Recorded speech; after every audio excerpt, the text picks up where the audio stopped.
So now we are moving on to example 3, which if you notice, we have stepped it up a notch, so it's going to be even more fun and exciting to complete example 3. So if you notice in this one, there are variables on both sides of the equation, which you solve this in the same exact way as before, actually. You just didn't even know you could already solve this problem.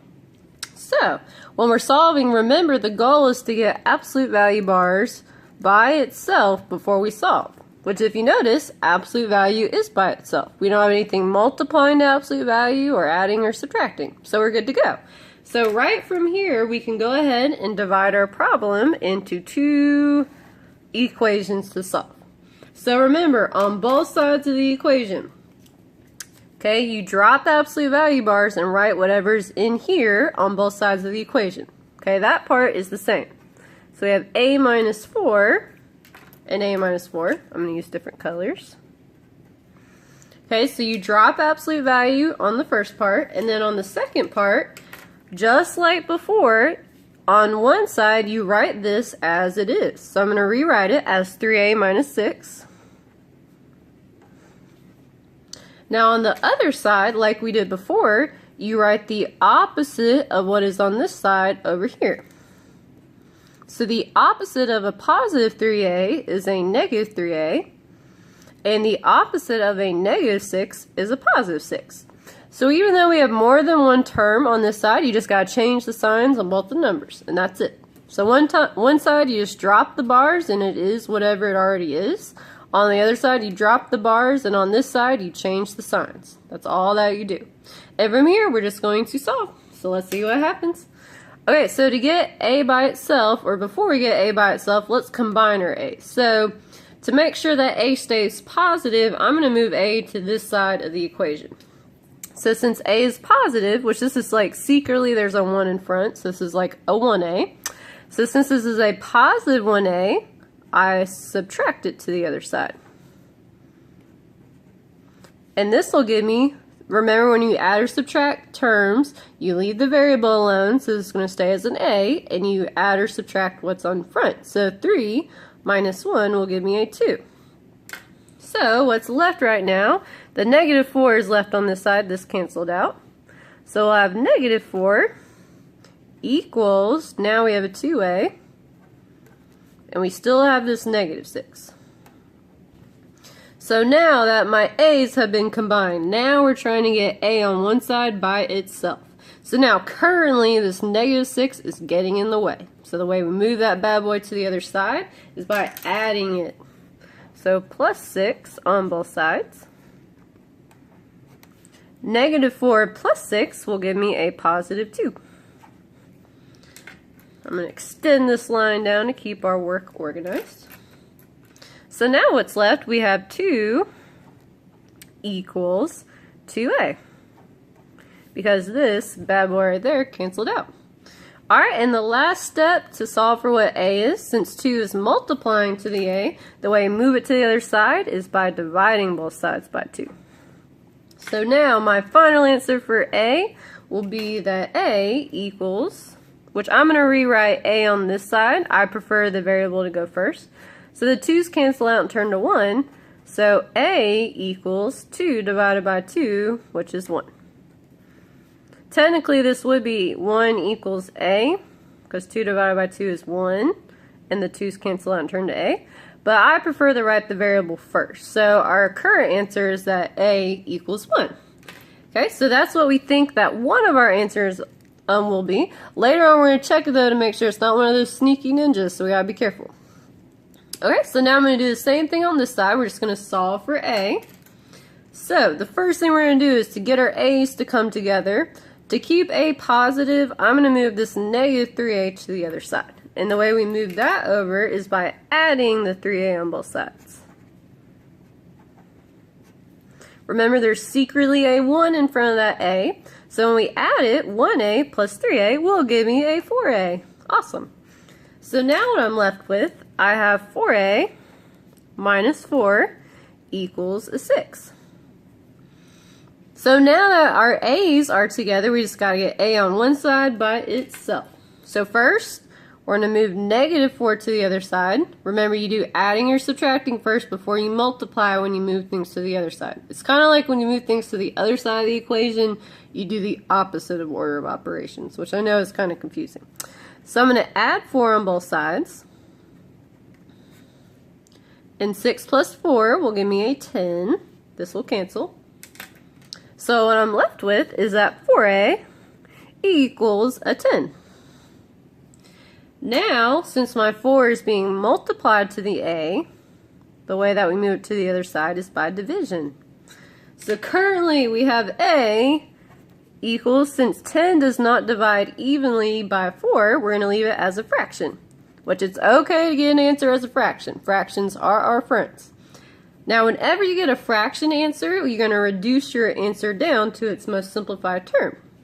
So a number that goes into both 10 and 4 is 2. So if I divide both of these by 2, so if I divide both of those by 2, 10 divided by 2 will give me a 5, and 4 divided by 2 will give me a 2.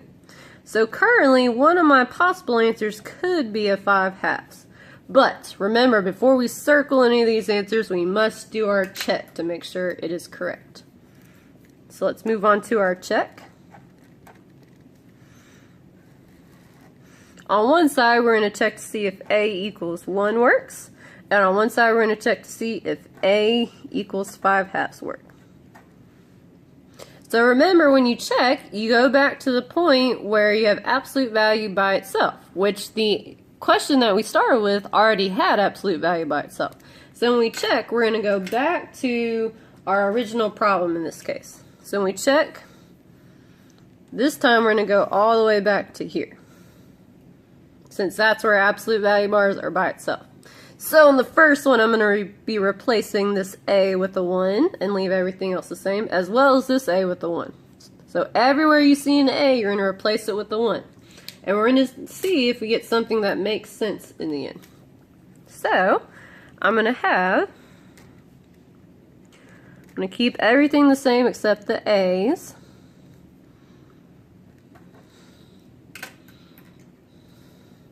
So my first a I'm going to replace with a 1. So it'll be 1 minus 4. And then here I'm going to do 3 times a, which is now 1. Okay, so our goal is to get the same thing on both sides of the equation. If so, our answer works, and it's not a sneaky little ninja. So let's see what happens. So we're going to keep solving. So 1 minus 4 will give me a negative 3. And a 3 times 1 will give me 3. So let's see what happens from here. So the absolute value of negative 3 gives me a positive 3. And 3 minus 6 gives me a negative 3. Holy hot dog, 3 never equals negative 3. So this one definitely does not work. So a equals 1 does not work. I'm going to cross that thing out. And this is called an extraneous solution. It does not work. So now we're going to do the same thing with 5/2, and if we get something that works, it is our answer. If we get something that does not work, it is not going to be an answer, which will make it a no solution because we'll have 2 answers that don't work. But let's see what happens. So again, we're going to go back to here when we check.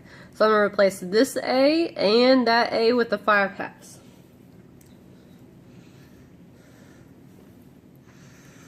So we currently have, I'm going to do the a values at the very end.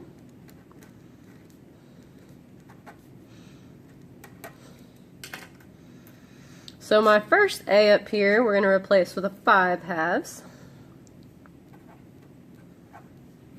So the absolute value of 5/2 minus 4 equals 3. We're going to replace this a with the 5/2, which is going to be okay. I know fractions are a little intimidating, but they are our friends, and we'll be happy to work with them. Okay, so let's deal with this side where we add or subtract when we have a fraction. So whenever you guys add or subtract with fractions, you must have a common denominator. Okay, so I'm going to write this 4. Technically, I'm going to write it with the denominator, which technically the denominator is a 1. 4 over 1 is 4. So we have to have the same denominator. So something that 2 and 1 both go into are 2. So since this one's already a 5/2, since it already has a 2, I'm going to leave it alone. But this 4 we have to rewrite with 2 as the denominator. So the way that we do that, the number that I can multiply 1 by to get 2 is 2. So I'm going to multiply it to the bottom, but when you guys change the denominator of a fraction, whatever you multiply to the bottom, you got to multiply to the top. So that is going to give me a common denominator. So we're only going to focus on this side first before we deal with multiplying with fractions. Okay, so let's continue on. So we have 5/2 minus 4 times 2 gives me 8. You go straight across when you multiply with fractions. So 4 times 2 gives me an 8. And 1 times 2 gives me a 2. Okay, and again we're just continuing on with the same side so we don't get too confused with this side. Now when you add or subtract fractions, you leave the denominator alone once you have a common denominator. So since each of my denominators are 2, they're going to stay as a 2. Then you just subtract the tops. So 5 minus 8 will give me a -3. Okay? And then finally, the absolute value of a negative number will turn it positive. So this side equals 3/2. So my goal is to get 3/2 on the other side of my equal sign. So let's see if that happens or not. Okay, now, when you multiply with fractions, okay, I'm going to rewrite 3 to have a denominator because you kind of are multiplying the numerators and denominators together. So this is going to be like 3/1, that's 3 rewritten as a fraction, times 5/2. And I'm going to leave this -6 right there. So whenever you guys multiply with fractions, you just go straight across. So 3 times 5 gives me a 15. And a 1 times 2 gives me a 2. Okay, and just like before, if I'm going to add or subtract fractions, like over here, we have to get a common denominator. So currently my 6, if I write it as a fraction, it's over 1. Okay, the number that 2 and 1 both go into, that's the smallest number, is 2. So to make sure that this fraction is over 2, I'm going to multiply this bad boy right here by 2/2. Remember, whatever we multiply to the denominator, we have to multiply to the top. And when you multiply this, remember you go straight across. So I'm going to bring this down, 15/2, minus 6 times 2 gives me 12, and 1 times 2 gives me 2. Alright, last step, we leave the denominators alone when we add or subtract, so this bad boy is still over 2. And 15 minus 12 will give me a 3. Holy hot dog, we get the same answer. Yay, we're excited. This side we're sad because we got extraneous. Alright, we're excited, so that means that this one works. So the fraction ended up working. I told you guys fractions are our friends. So on this one, we would circle our answer right here. So this would be my final answer. Since I do have one that works, it's not a no solution. That's only if all your answers don't work. So the only answer that works is A equals 5/2. And we are excited.